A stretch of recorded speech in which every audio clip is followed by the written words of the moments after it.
হযরত মদনী রহমাতুল্লাহ আলাইহি বাইতুল্লাহ শরীফের তওয়াফ যখন করতেন, সাদা কালো মানুষগুলারে তাকা দেখতেন আর বলতেন, হায় মদনী, তুমি মানুষের চামড়া দেখতেছো কিন্তু একজন কালা দেখে না, সাদা দেখে না, একজন ভিতর দেখতেছে। তিনি কে? জোরে আওয়াজ করে বলেন। না কালি কো দেখে না গোরি কো দেখে, पिया जिसको चाहे सुहागन वही है। आला रसूलुल्लाही सल्लल्लाहु अलैहि वसल्लम, आला रसूलुल्लाही सल्लल्लाहु अलैहि वसल्लम,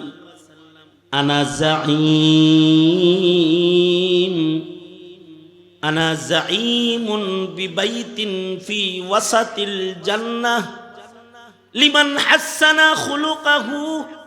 আল্লাহর রাসূল বলেন, যে তার চরিত্র ঠিক করবা, যার চরিত্র সুন্দর বানাইবা, আমি নবী জামিনদার। আনা যাইম, নবী বলে আমি জামিনদার।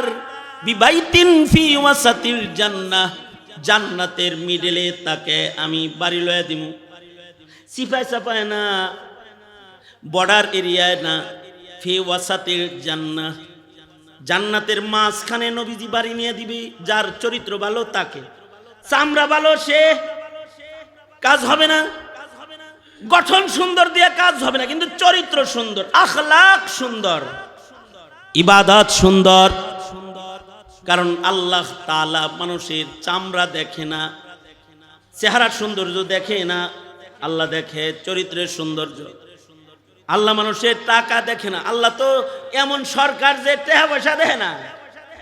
আল্লাহ এমন সরকার যে গায়ের রং সিয়া কালা কুচি এটা দেখে না।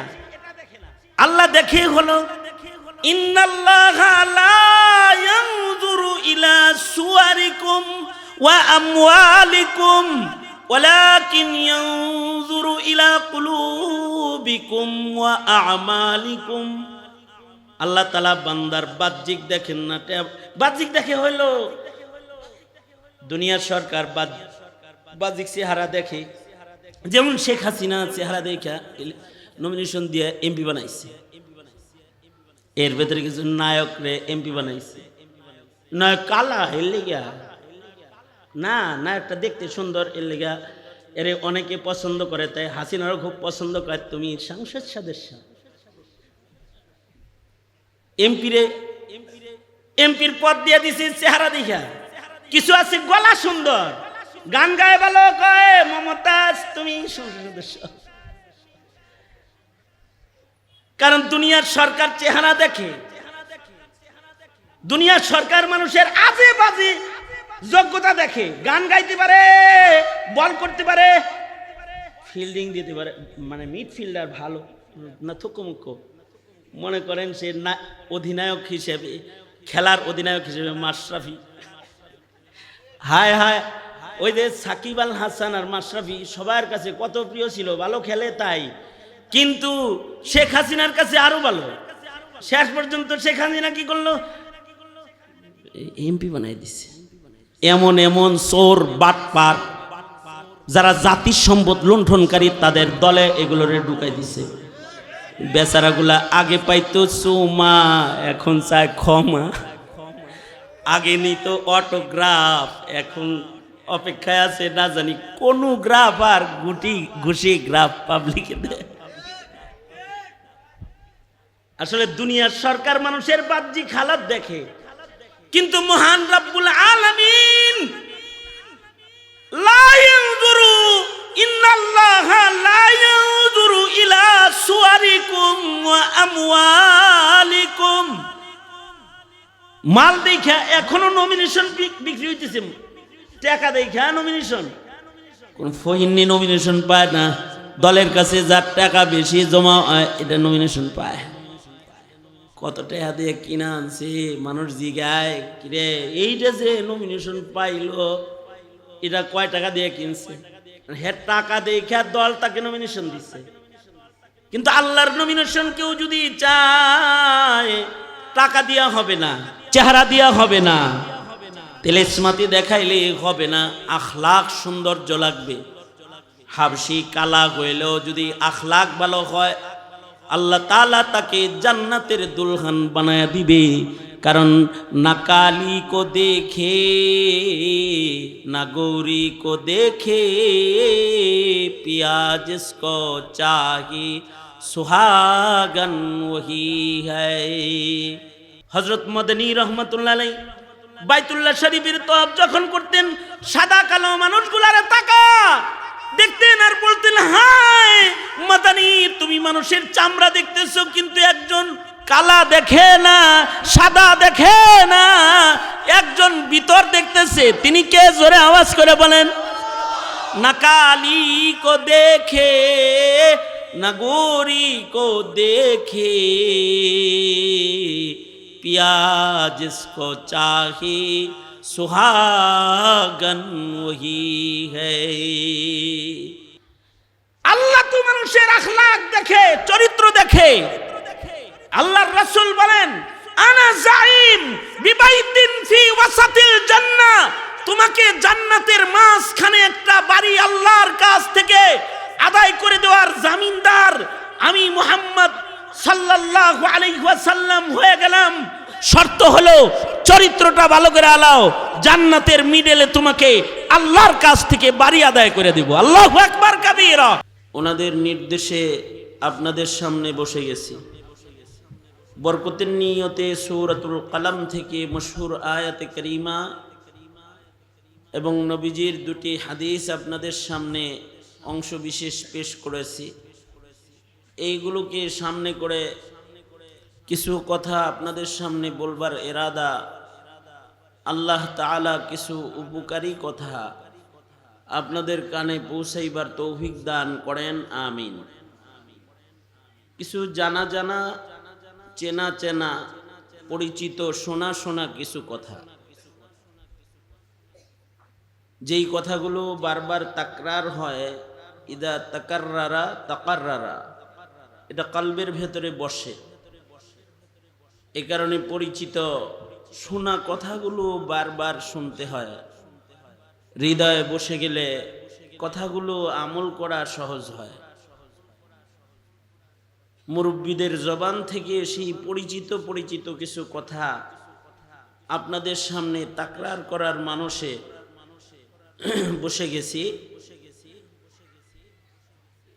পুরান পুরান কথাগুলো তাকরার করার মাধ্যমে পুরাতনদের খাসলাত নতুনদের ভেতরে প্রবেশ করে। আর পুরান রং যখন প্রজন্মের নতুনদের মাঝে আসে, এইটা নতুনদের উন্নতির কারণ হয়, আল্লাহর কাছে মাহবুব হওয়ার জন্য দরজা খুলে যায়।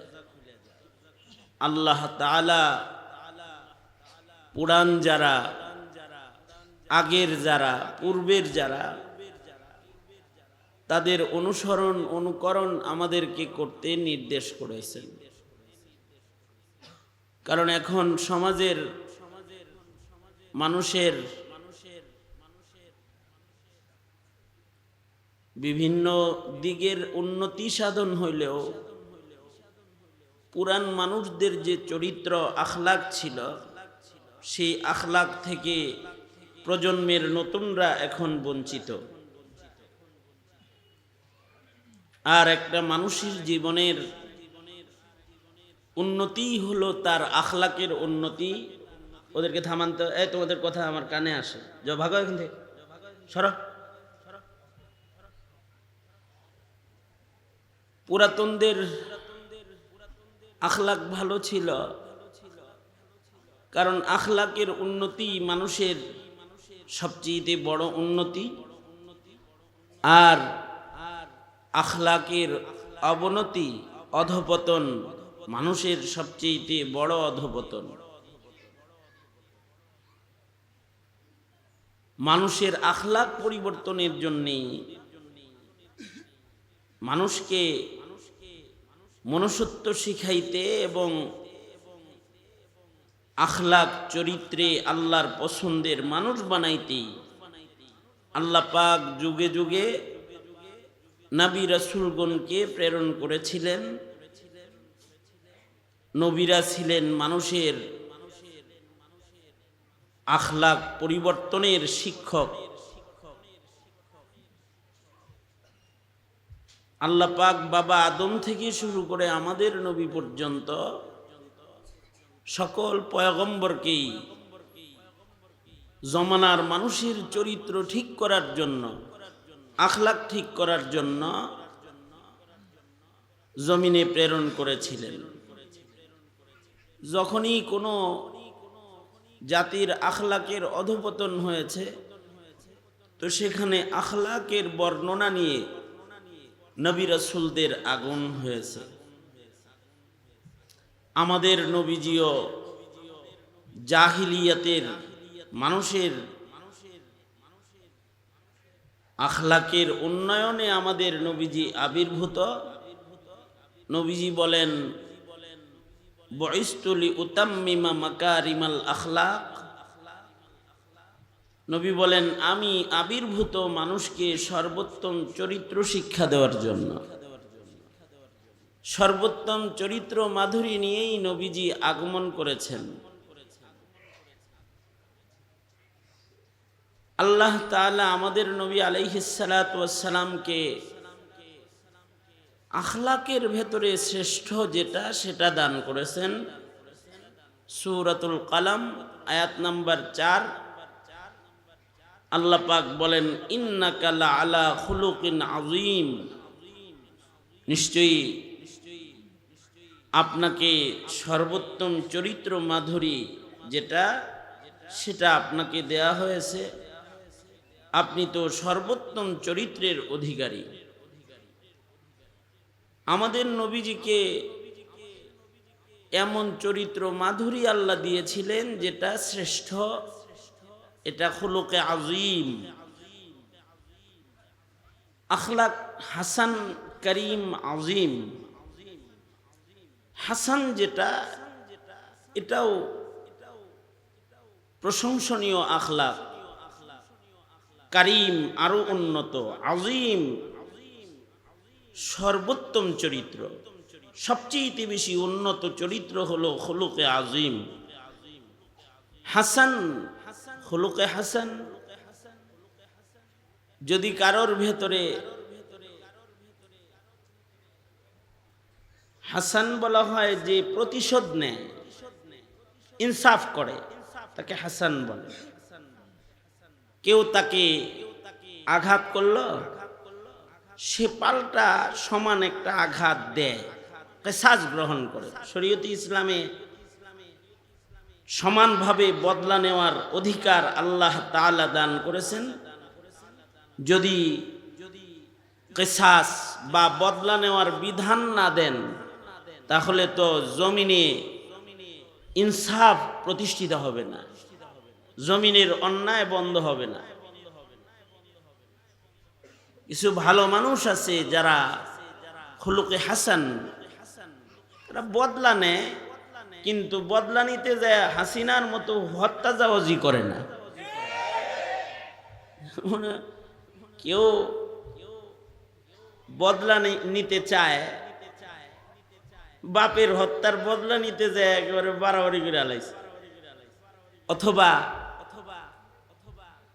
যুদ্ধ অপরাধী আইন এটা বানায়া মুক্তিযোদ্ধাদের সম্মান প্রতিষ্ঠা করার ব্যানার দাঁড় করায়া দাড়ি টুপিওয়ালাদেরকেও হিন্দুদের দেয়া ছোট ছোট মামলায় যুদ্ধ অপরাধী হিসেবে 10 বছর 11 বছর জেলখানায় বন্দী করে রেখেছে। বদলা নিতে পারে, কিন্তু বদলাটা যেন ইনসাফের হয়। চোখের বদলে চোখ, দাঁতের বদলে দাঁত, নাকের বদলে নাক, হাতের বদলে হাত। যদি কেউ বদলা নেয়, শ্বাস নেয়, এটা হাসান। তবে যদি মাফ করে দেয় তো করিম। ইচ্ছা করলে বদলা নিতে পারত, কিন্তু মাফ করে দিছে। আর আজিম হলো শুধু ক্ষমা করে না, যে তাকে কষ্ট দিয়েছে তাকে শুধু বদলা নেয় নাই, ক্ষমা করে দিছে তা না, তার উপকার করার মেজাজ রাখা, এটা হলো আজিম। দুশ্মনেরও উপকার করা, যেমন আল্লাহর রাসূল সাল্লাল্লাহু আলাইহি ওয়াসাল্লাম দুশ্মনেরও কল্যাণকামী ছিলেন, দুশ্মনেরও উপকারকারী ছিলেন। দুশ্মনকেও আল্লাহর রাসূল দুশ্মনের সেবা করতেন, দুশ্মনের অকল্যাণ কামনা করতেন না। এটা সর্বোত্তম আখলাক। এ কারণে আল্লাহর রাসূল সাল্লাল্লাহু আলাইহি ওয়াসাল্লাম উম্মতকে আখলাক শিক্ষা দেওয়ার জন্য নবীজি মূলনীতি বলে দিলেন। قال رسول الله صلى الله عليه وسلم قال رسول الله صلى الله عليه وسلم سل من قطعك واعف عمن ظلمك وأحسن إلى من أساء إليك। আল্লাহর রাসূল বলেন, যে তোমার সাথে সম্পর্ক ছিন্ন করে তুমি তার সাথে সম্পর্ক জোড়ো, যে তোমার পরে জুলুম করে তুমি তাকে ক্ষমা করো, আর যে তোমার ক্ষতি করতে আসে তুমি তার উপকার করতে যাও। আজিম সর্বোত্তম আখলাক, যে দুশ্মনকেও উপকার করে, দুশ্মনকে ক্ষমা করে, বদলা নিতে পারে, নেয় না, জুলুম করেছে তাকেও মাফ করে। এ কারণেই আল্লাহর রাসূল খুলুকে আযীম। তায়েফে আল্লাহর রাসূলের উপরে যারা জুলুম করেছে, নবীজি শুধু তাদেরকে ক্ষমাই করেন নাই, তাদের জন্য আল্লাহ তাআলার কাছে আল্লাহর রাসূল দোয়া করেছেন। এত পাথর মেরে জুলুম করছে যে পিঠে দাগ পড়ে গেছে পাথরের আঘাতে। আম্মাজান হযরত আয়েশার প্রশ্ন ছিল, নবীজি আপনার পিঠে এত দাগ বসন্ত উঠছিল? নবীজি বলেন, না, এগুলো তায়েফের পাথরের আঘাতের দাগ। এত পাথর মারছে নবীজিকে, এক দুইবার না, তিনবার নবীজি বেহুশ হয়ে জমিনে পড়ে গেছেন, আবার দাঁড় করায় আবার জুলুম করছে, পাথর মারছে। ফিরিস্তা এসে বলে, পয়গম্বর, আল্লাহর নবী, হাবিবুল্লাহ, আপনি অনুমতি দিলে দুই পাহাড়ের চাপা দিয়া তায়েফবাসীকে মিশায়া দেব, অনুমতি যদি দেন। খুলুকে আযীম, দুশ্মনের হালাকি চাইতেছেন না, দুশ্মনের জন্য দোয়া করছেন, আল্লাহ ওরা আমাকে চেনে না, এ কারণে আমাকে পাথর মেরেছে, তুমি ওদের মাফ করে দাও। অন্য বর্ণনায় আছে আল্লাহর রাসূল বলেন, আল্লাহ ওরা বলে নাই, ওরা চিনে নাই, কিন্তু ওদের সন্তানরাই একদিন কালিমা পড়বে, মুসলমান হবে, ইসলামের পতাকাকে উঁচু করে ধরবে। আল্লাহ তুমি ওদের ছাইরা দাও, মাফ করে দাও। আল্লাহর রাসূল বলেন, খুযিল আফওয়া ওয়া'মুর বিল উরফি ওয়া আ'রিজ আনিল জাহিলিন। খুযিল আফওয়া ওয়া'মুর বিল উরফি ওয়া আ'রিজ আনিল জাহিলিন। নবীজি বলেন যে আফু দরগুজারি যেটা, এটাকে গ্রহণ করো, মানুষকে মাফ করতে থাকো, মানুষকে ভালো পথ দেখাও, সুপথ দেখাও। ওয়া'মুর বিল উরফ, মারুফ রাস্তা দেখাও, মানুষকে কল্যাণের পথ দেখায় দাও। আর কেউ যদি তোমাকে দুর্ব্যবহার করে তোমার সাথে, তো তাকে এড়ায় চলো যে তোমার সাথে দুর্ব্যবহার করে। ওয়া আরিজ আনিল জাহিলিন, জাহেল যারা চিনে না তোমাকে, তোমাকে দুরাচরণ করেছে, তাদের থেকে নিরাপদ দূরত্ব বজায় রেখে চলো। আল্লাহ বলেন ওয়া ইবাদুর রহমানিল্লাযীনা ইয়ামশুনা আলাল আরদি হাওনা ওয়া ইযা খাতাবাহুমুল জাহিলুনা ক্বালু সালামা।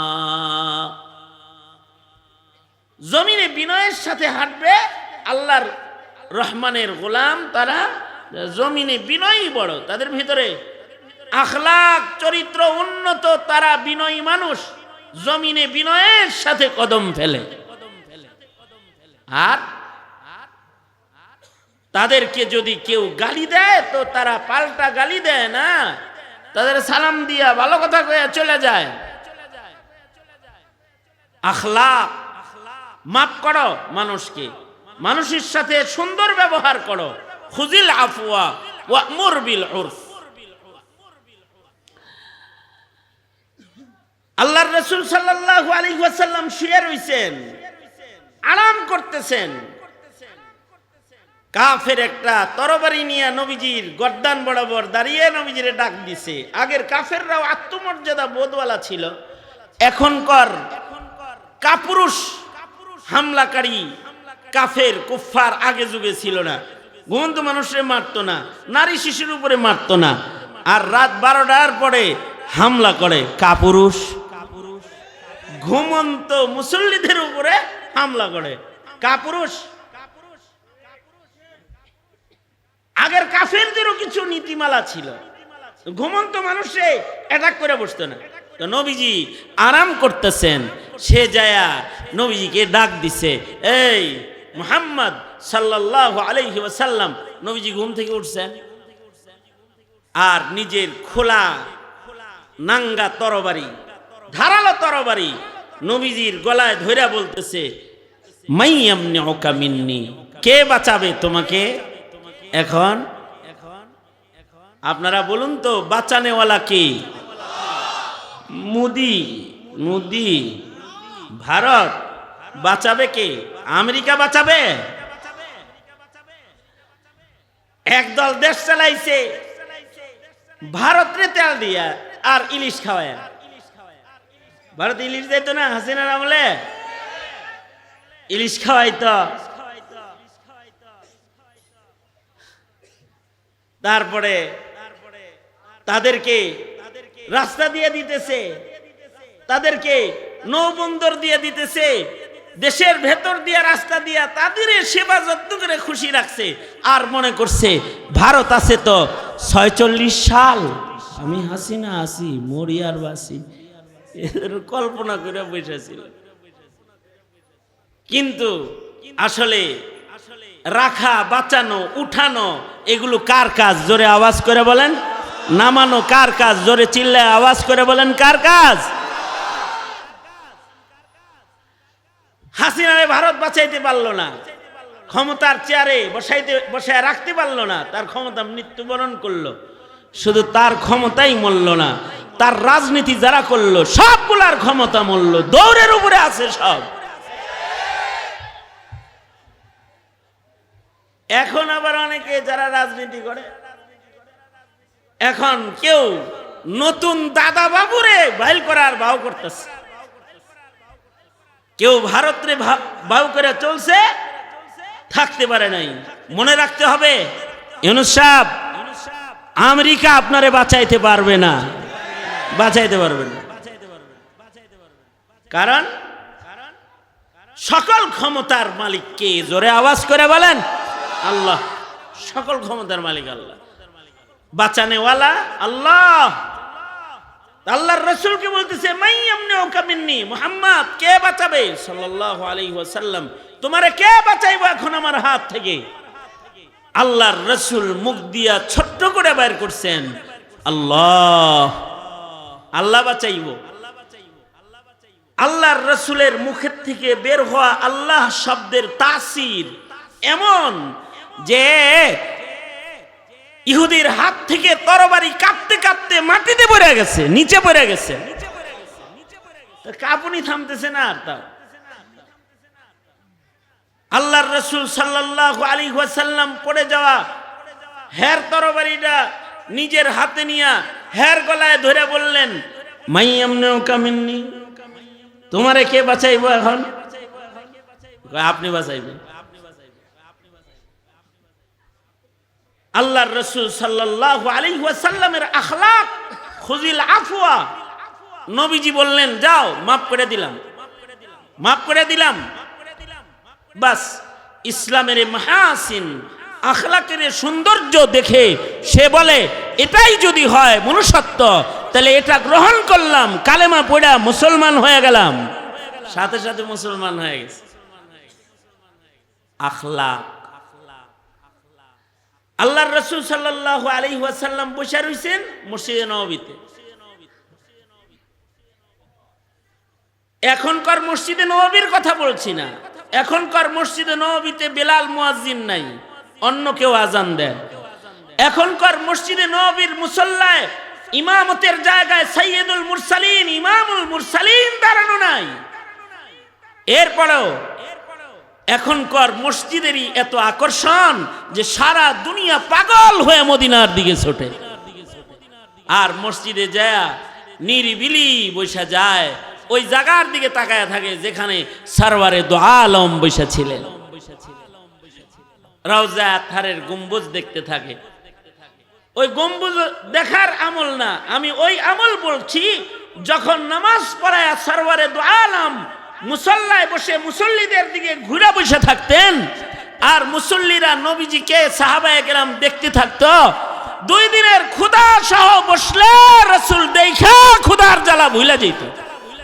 নবীজি বসে আছেন মুসল্লায়, সাহাবীরা নবীজিকে দেখতেছে, নবীজি কথা বলতেছে, সাহাবায়ে কেরাম শুনতেছে।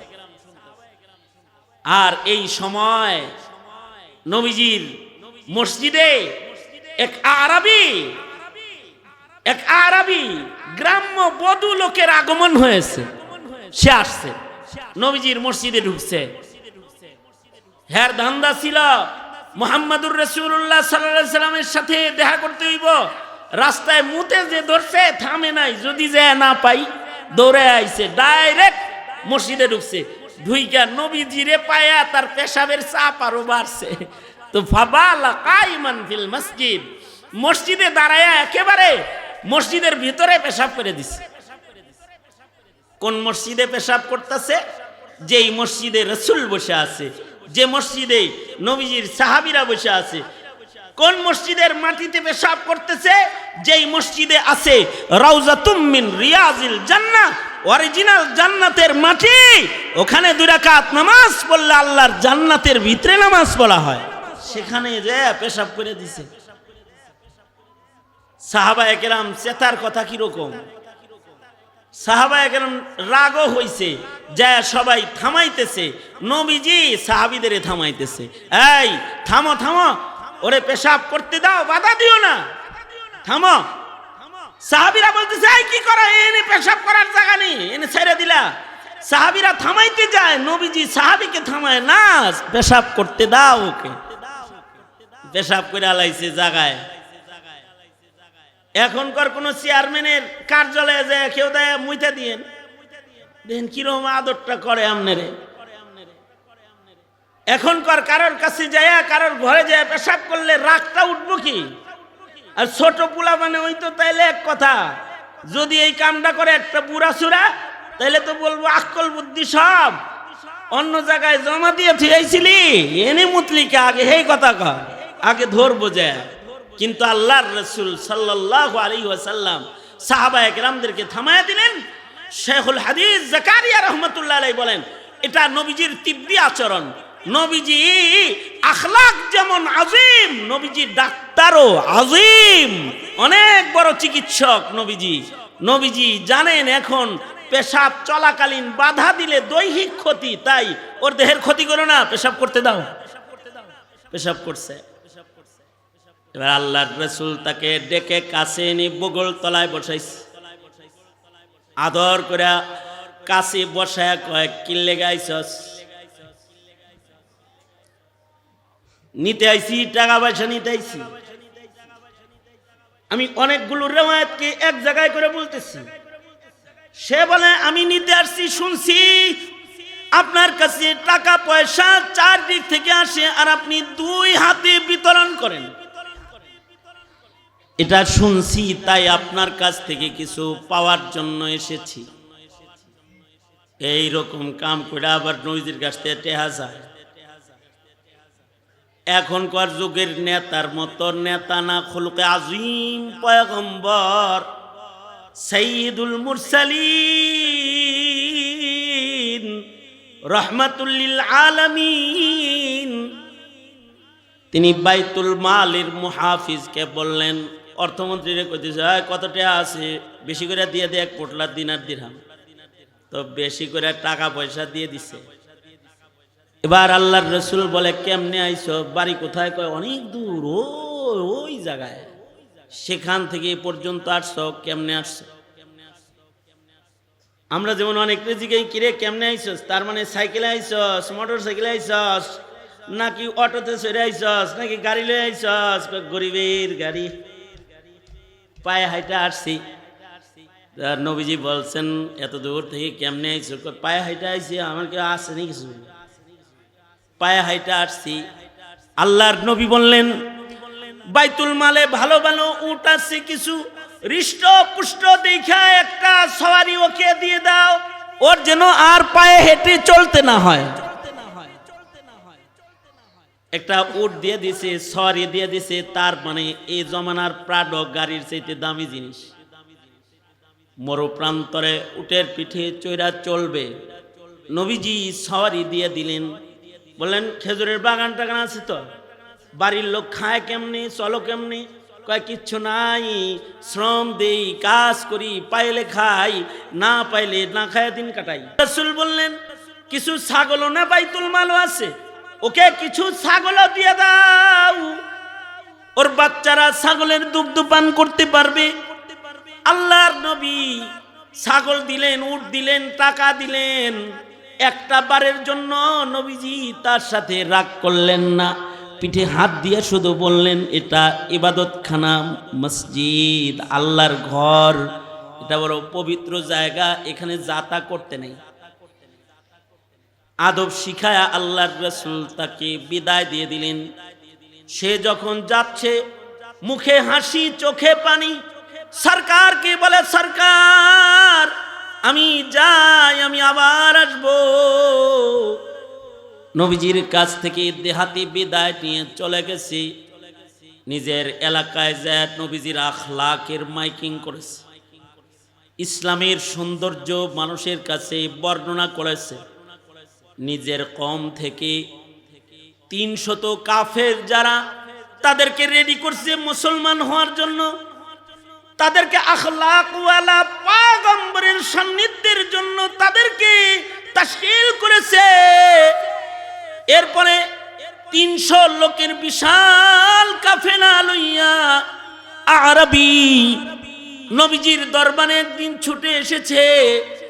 এবার বিনা অনুমতিতে মসজিদে প্রবেশটা পর্যন্ত করে না, দরজায় দাঁড়ায়া নবীজি চিনছেন? আমি আইছি। হ্যাঁ চিনবো না মানে মসজিদে মুইতে হয়ে গেছে, সবাই চিনি। হ্যাঁ চিনছি, আসো আসো আসো। নবীজি আমি একা আসি নাই, আমার সাথে 300 মানুষ আছে। ওগো নবীজি আপনার ওই আখলাকটা এদের সবাই দিয়ে দেন। আল্লাহু আকবার। আপনার আখলাক, আপনি যে মহা চরিত্র নিয়ে আগমন করছেন, আমার মহল্লার থেকে 300 মানুষ ওই চরিত্রটা শেখানোর জন্য আমি নিয়ে এসেছি। ইসলাম মাহাসিন, সৌন্দর্য ইসলামের বড় মাহাসিনে ইসলাম।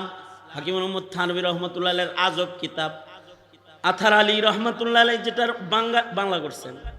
মাহাসিনে ইসলাম, ইসলামের সৌন্দর্য, ইসলামের আখলাক সৌন্দর্য, আমলের সৌন্দর্য, আচরণ সৌন্দর্য দেখে দেখে কালেমা পড়ে মানুষ মুসলমান হয়েছে। নবীজি বলেন বুইসতু লিউতাম্মিমা মাকারিমাল আখলাক। আল্লাহর রাসূল বলেন যাদের আখলাক ভালো হবে, নবীজি বলেন আমি নবী তার জান্নাতের জামিনদার হয়ে গেলাম। আমল দিয়া জান্নাতে যাওয়া কঠিন। যদি মিজানের পালায় আমল ওজন না হয়, তবে হ্যাঁ, মিজানের পালায় মুমিনের আমল ওজন হবে দুই জিনিসের কারণে। একটা হলো কাছাকাছি দুটোটা জিনিস, একটা হলো ইখলাস আর একটা হলো আখলাক। ইখলাসের কারণে ছোট আমল ওজনওয়ালা হবে, আর আখলাক মা মিন শাইইন আসকালু ফি মিজানিল মুমিন। মুমিনের জন্য মিজানের পালায় খুলুক আখলাক এটা এত মূল্যবান জিনিস, এটার চাইতে অধিক ভারী ওজনদার জিনিস মুমিনের মিজানের পালায় হয় না। মিজানের পালায় ওজনদার যে দুটি জিনিস ইখলাস আখলাক, এই দুইটার কারণে ওজন বেশি হয়ে যায়। একজন অনেক নফল রোজা রাখে কিন্তু ব্যবহার খারাপ, এর রোজার ওজন কম হবে।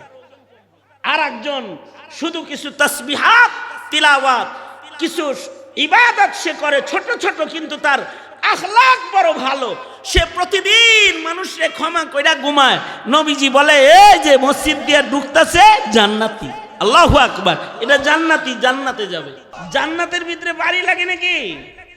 যদি জান্নাতের ভেতরে কেউ 1 বিঘত জায়গা, 1 লাঠি পরিমাণ জায়গা, লাঠি রাখার জায়গাটাও যদি কেউ পায়, খায়রুম মিনাদ দুনিয়া ওয়া মা ফিহা, দুনিয়া এবং দুনিয়ার যা কিছু আছে তার চাইতে জান্নাতের 1 খণ্ড জমিন, 1 মুঠো জমিন অনেক দামি।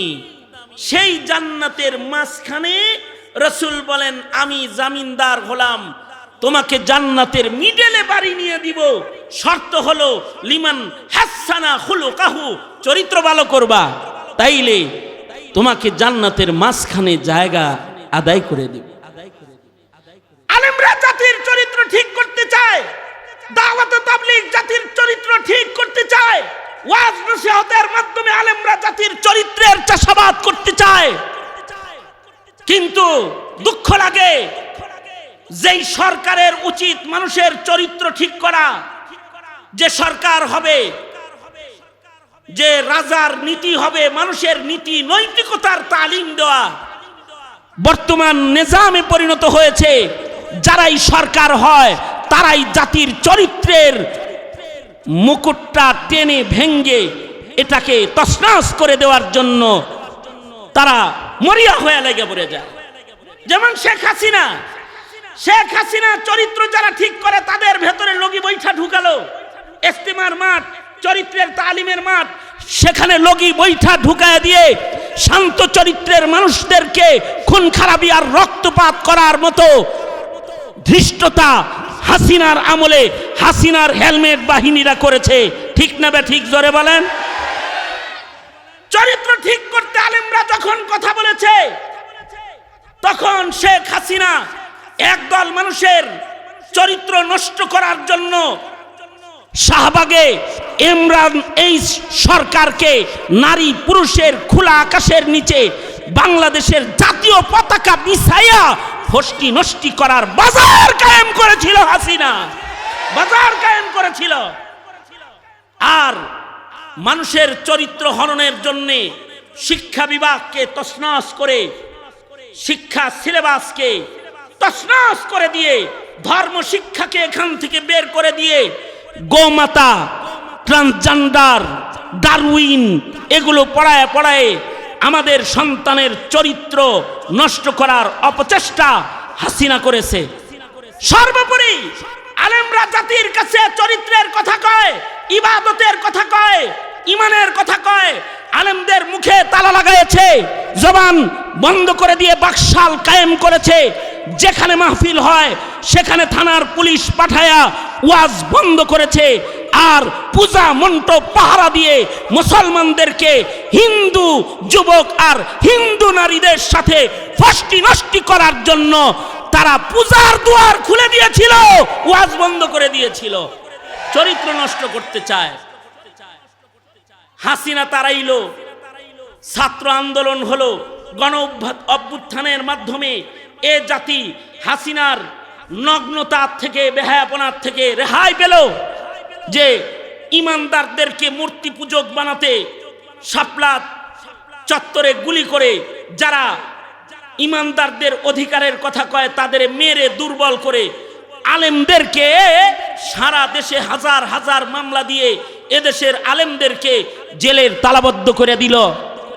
আর যারা অন্যায় লালন পালনকারী তাদেরকে জাতির পাওয়ার চেয়ার তাদেরকে দিয়ে দিল।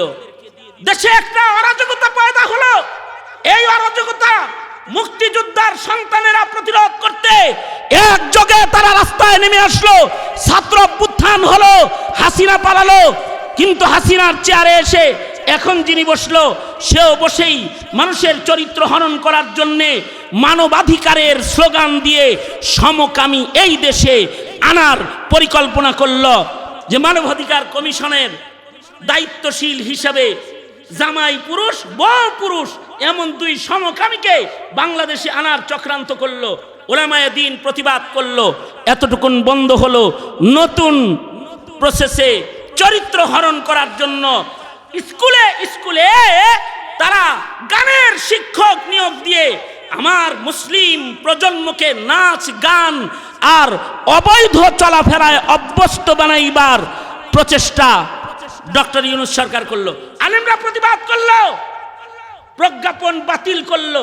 কিন্তু এত আলেমরা যে এত কথা কয় যে চরিত্র ঠিক করার লেগে একটু ধর্ম শিক্ষক স্কুলে নিয়োগ দাও, বয়রার মতো কান বন্ধ করে বসে রয়েছে দাদাদের হুকুমের দিকে তাকিয়ে। এদেশের মুসলমানের প্রজন্মের ভবিষ্যতের চিন্তা ডক্টর ইউনূসও করে না। সামনে যারা ক্ষমতায় আসবে তারা যে তোমার হিজাবকে ধরে টান দিবে না তার কি গ্যারান্টি আছে? তারা মদের লাইসেন্স দিবে না তার কি গ্যারান্টি আছে? তারা ইসলাম আর মুসলমানিত্ব শিক্ষা, ইসলাম শিক্ষাকে তারা দমন নিপীড়নের মাঠে নামবে না, এটার কি গ্যারান্টি আছে? দ্বিতীয় বৃহত্তর মুসলিম দেশে মুসলিম নাগরিক হিসেবে রাজনীতি করো, খালি ভোটের আর সিল মারার রাজনীতি করো। তোমার সিল দিয়া ওই জিনিস নিশ্চিত করতে হবে যে কোন সরকার ক্ষমতায় বসে যেন মুসলিম মিল্লাতের চরিত্রের ভেতরে আঙ্গুল প্রবেশ করাইবার কোনো সুযোগ না পায়। এটা তোমাদেরকে নিশ্চিত করতে হবে। এই শোনো, আমাদের বাপ দাদারা আমাদেরকে তাসবিহ আর জায়নামাজ দিয়েই বসায়া গিয়েছিলেন। আমরা নির্বাচনে ছিলাম না। আমরা জাতিকে বলি নাই যে আলেমদের ভোট দাও, সংসদে লোক নাও, বলি নাই আমরা। কিন্তু হাফিজ হুজুর রহমতুল্লাহ আলাইহি তওবার রাজনীতি করে এদের চরিত্র, এদের দুশ্চরিত্র দেখে তওবার রাজনীতি করে রাজনীতির দুয়ার এজন্য খুলেছেন। রাজনীতিটা যদি খালি নাস্তিক্যবাদ লালন আর কুফরি ধ্যান ধারণায় চলন যাদের, তাদের হাতে দিয়ে দাও, তাইলে প্রজন্মের নাতিপুতির ভেতরে কালেমা পড়ার মানুষ তালাশ করে পাবে না। তোমরা পাবে না, তোমাদের কালেমা পড়ার মানুষ ঘরে থাকবে না। সুতরাং এই দেশ, এই মিল্লাতের চরিত্র রক্ষায় মাদারেসে কওমিয়া যেমন দরকার, দাওয়াত ও তাবলীগ যেমন দরকার, একটা ইসলামী সরকার, কোরআনের সরকার ওই রকম দরকার। এইটা যদি বুঝে থাকো তো আগামীর পথ চলা হিসাব নিকাশ করে পথ চইল। রাজি আছো তো ইনশাআল্লাহ কোরআনের জন্য কাজ করতে? আল্লাহ তৌফিক দান করুন। কারণ জাতির চারিত্রিক অবক্ষয়ের চেয়ে বড় অবক্ষয় জাতির জীবনে আর হয় না। দেশ ডিজিটাল হইলে হয় না, হৃদয় পরিষ্কার হতে হয়। মানুষের চেহারা সুন্দর হলে হয় না, পোশাক সুন্দর হলে হয় না, স্বভাব সুন্দর করতে হয়। ঠিক না বে ঠিক? জোরে আওয়াজ করে বলেন ঠিক না বে ঠিক? সুতরাং এই চরিত্র গঠনের মিশনে আপনিও একজন কর্মী হয়ে যান। আলেম, দাওয়াত ও তাবলীগ, তাজকিয়াতুন নুফুস, ওলামায়ে দ্বীন, তাদের কাফেলায় আপনিও সহযোগী হয়ে শামিল হয়ে যান। এই প্রস্তুতি নিয়েই পথ চলেন। দেশ বাঁচবে, জাতি বাঁচবে, জাতির চরিত্র বাঁচবে, আখিরাত বাঁচবে, জান্নাতে যাওয়ার রাস্তা প্রশস্ত থাকবে। আল্লাহ আমাদের তৌফিক দান করেন, আমিন বলেন। এই মাদ্রাসার মাহফিলকে কবুল মঞ্জুর করেন। শেখুল হাদিস দামাত বরকাতুহুমকে আল্লাহ নেক হায়াত লম্বা করেন, মুহতারাম সাহেবকে আল্লাহ তাআলা নেক হায়াত লম্বা করেন। যা কিছু অল্প করে কিছু বললাম, আমাদের সন্তানদের চরিত্র সুন্দর করণে আমাদের সকলকে সম্মিলিত ভূমিকা রাখার তৌফিক আল্লাহ দেক, আমিন। ওয়া আখিরু দাওয়ানা আলহামদুলিল্লাহি রাব্বিল আলামিন।